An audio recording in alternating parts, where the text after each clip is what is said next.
As the chips fall. As the chips fall. So I'm over here inspecting the dwarf apple tree that we planted a number of years ago.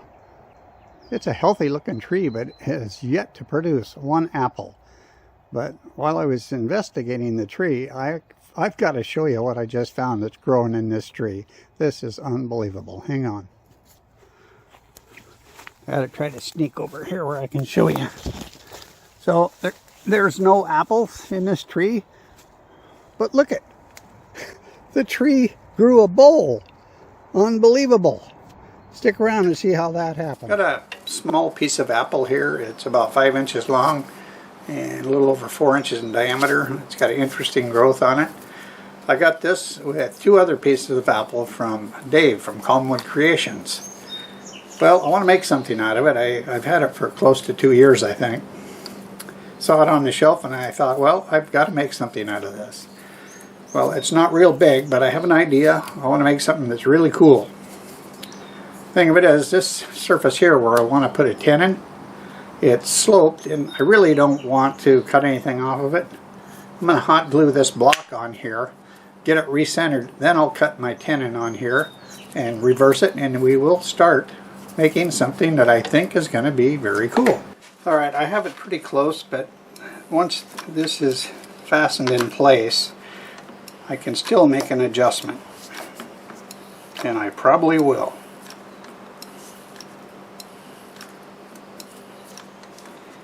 So I don't plan on cutting any of this or any of this. And you'll see what we're doing here pretty soon. I'll go ahead and turn this block into a tenon now. Use a 1/2 inch bowl gouge, and we're doing about 740 RPM.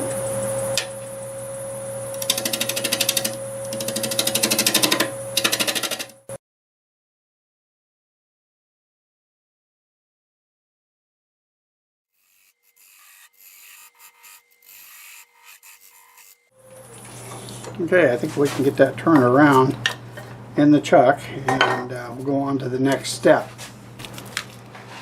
I've got it flipped around. I got a hold of it in the chuck, and I wish this piece could have been longer, but it's not.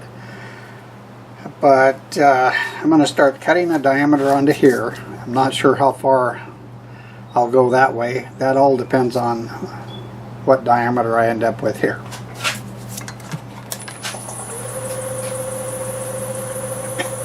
Still about 720 RPM.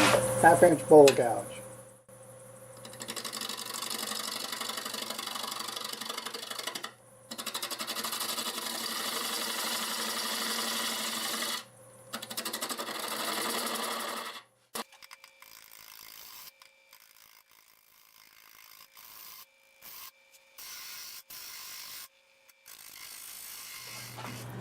Okay, I think that's a good diameter. I probably should flatten this out.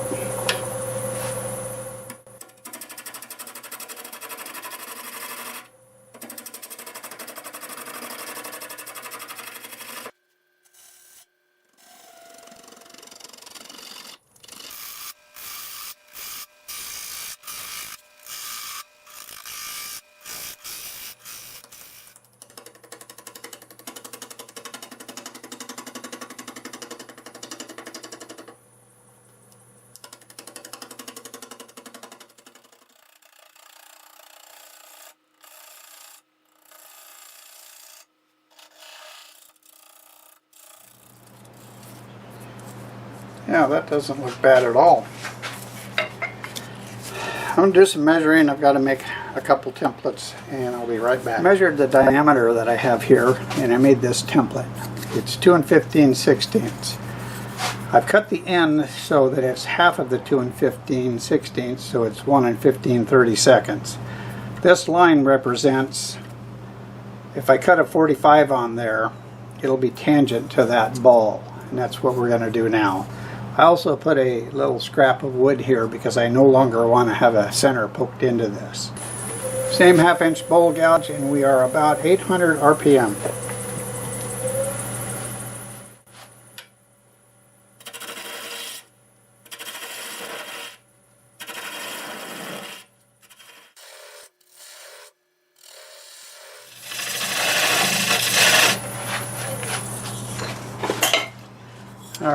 make a small little adjustment, and we got 45 degrees. So now I need to make this fit here. Now, I could mark these corners and make more flat spots, but I think we're just going to go ahead and use some crayon and glue this in.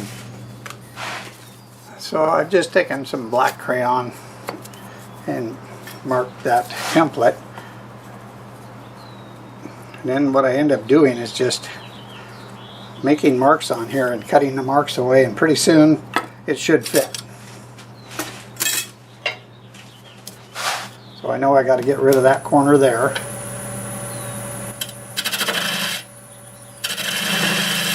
I know I got to take this corner away. Just kind of guessing on that one. Okay, so now we can go down a little bit farther. So this seems like a slow process, but it's a very accurate way to do it.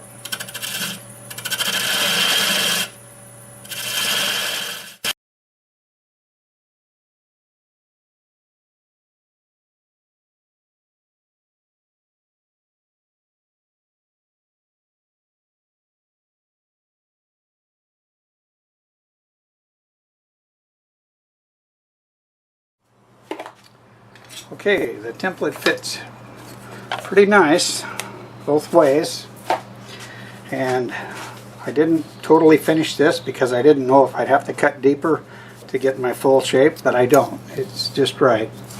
So I'll do some blending here with a negative rake scraper, and then it'll be time to move on to the next step.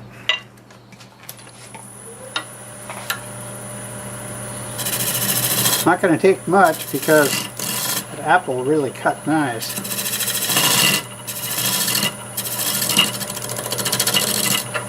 That is getting really close there, so I'll use this tool that I turned into a negative rake scraper to get up next to it.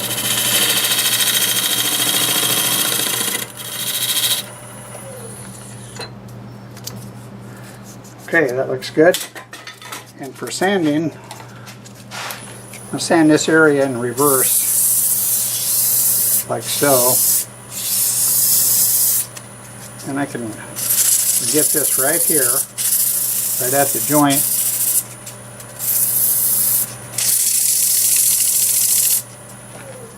But it cuts so smooth it didn't need much. Alright, that's it. Tomorrow I'll get that tenon off of here, and I'll show you what we need to do to make this a pretty cool looking turning.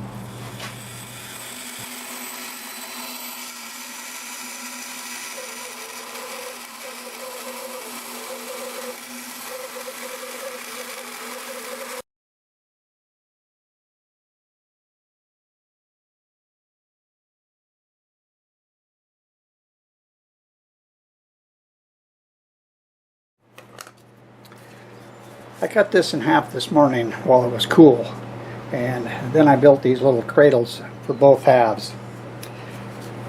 I've hot glued this cradle to this wooden faceplate. I put a counterbalance piece on here so that it runs fairly true.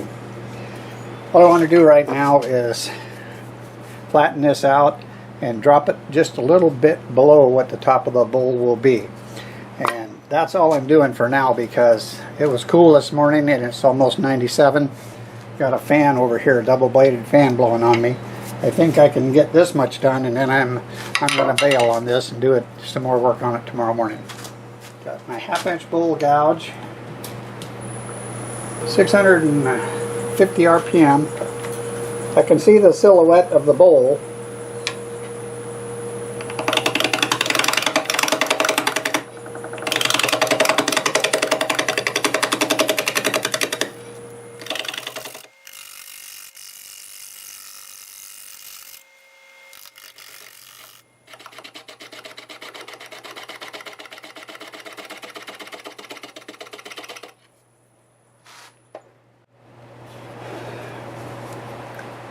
If I could get a parting tool in here and get that edge, sharpen it up, or maybe my skew.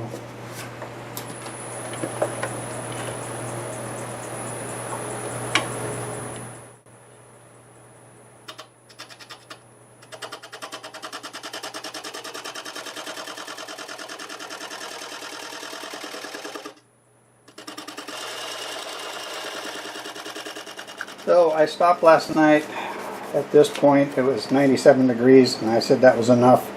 It's 73 right now and it's on its way to getting hot. But I want to get this flattened out here, maybe take a little bit more off so that the bowl is raised. And then it's just a matter of cutting the bowl into that shape.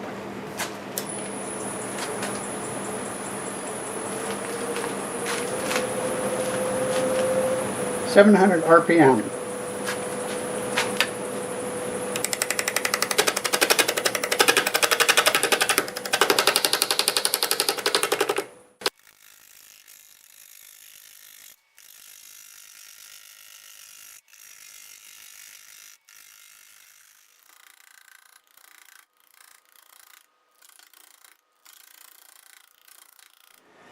Put a little star bond in that bark area. Now I'll go over it with the negative rake scraper and see if I can get it cleaned up. But this bark wants to peel off real easy. I've got it going 725 RPM.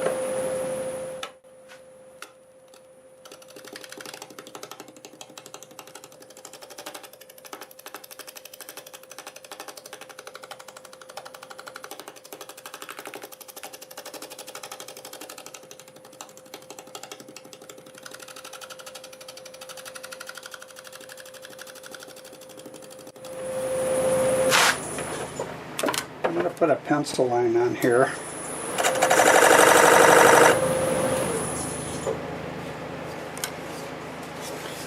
It looks pretty even. So I think I'll just start cutting it out and figure out how deep I can go, which is not a whole heck of a lot.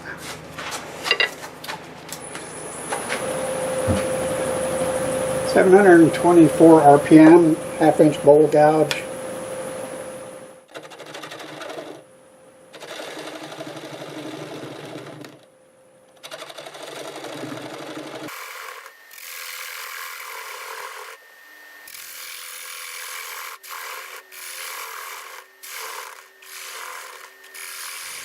I just set this little depth gauge up to leave me a 1/4 inch on the bottom, and I think that should be alright.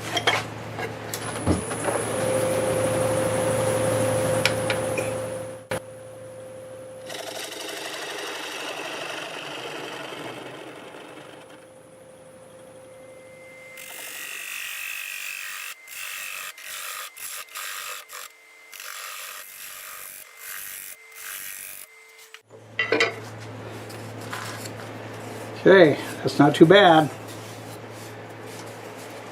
I think I'll go over the inside with my smaller negative rake scraper.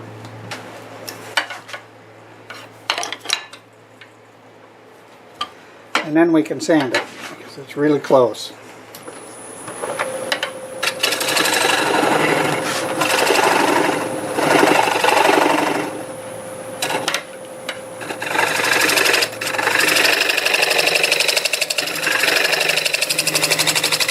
Dub that edge a little bit.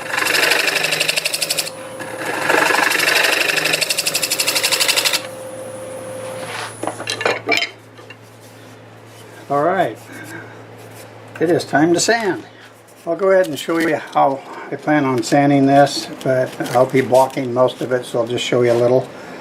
On the inside of the bowl, I've got the lathe turning about 350 RPM,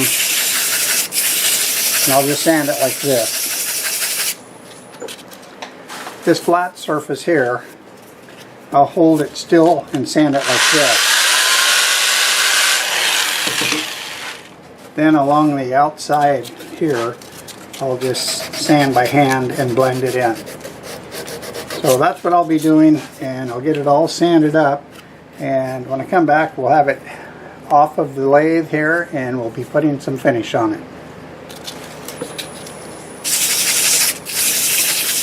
400, time to put some finish on it, and I decided to use shellac. So I'll use some shellac based sanding sealer, and I do want to put at least one coat on this bark just to maybe help protect it, and I think it'll give it a nice look.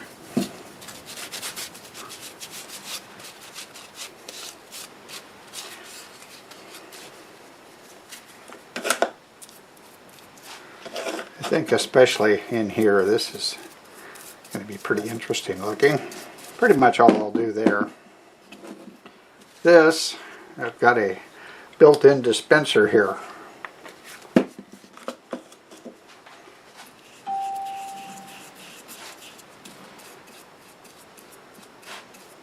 Yeah, that's pretty.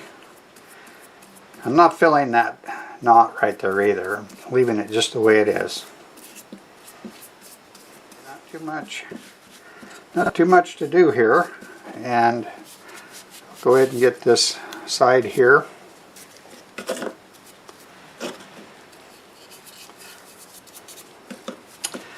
I'll do this a couple times with the sealer, and then I'll put some shellac on it. And then I'll be back to show you what we have. I put 3 coats of sanding sealer and 3 coats of shellac. Then I went over it with 400 grit sandpaper.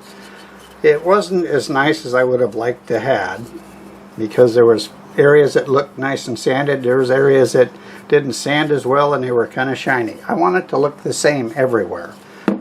Here's how I normally would have done it in the past. I would just go over it with a Scotch-Brite like that, and I've done it with steel wool, but Scotch-Brite is just a lot easier to use. A couple years ago I visited my good friend Phil, and he told me how he does it. Puts that Scotch-Brite on one of these sanding pads that's got Velcro on it. Now watch this. Go over that, and then I go over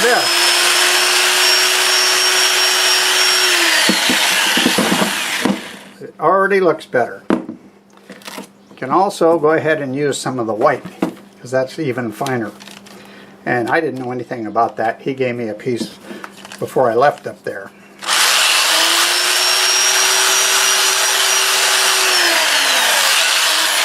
Now look at the shine that has just from this.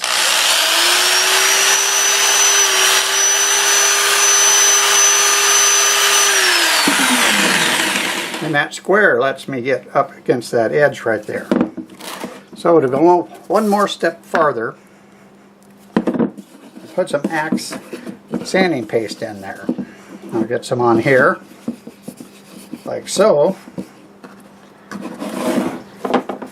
If I take a piece of soft paper towel and wrap that around it,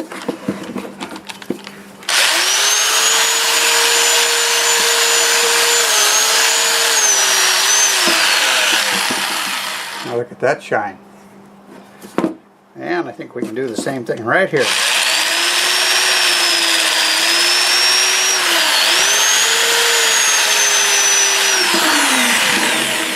And this. Now it's a nice finish. I'll get this other side, then when I come back I'll show you everything we have. Well, here it is. It is all done, and it was a lot of fun to do, and I think it looks great. It's got a little inclusion right there, which I didn't fill. I didn't fill anything really. And then it has this little growth here. Well, that growth has got a couple branches on it, and that really gave it a little bit of feathering right there. And the bark is really nice as well. And how I decided where to cut it was, I was using this little growth to have a place where it would sit nice and flat, and it does. And there's the end, which I didn't touch, and it has saw marks that I'm guessing Dave did. Well, I took this off the lathe to do the finishing, and I used Zinsser seal coat and Zinsser shellac. And then I wrapped a paper towel around my sanding pad and buffed it out with Acks abrasive paste and polish. And that leaves a really nice finish. All that wasn't as hard as trying to figure out how I really wanted to use this. I could just let it sit like that, or I could stand it up, and I still can. But then I thought about something that would really be nice. Let me show you. And I can either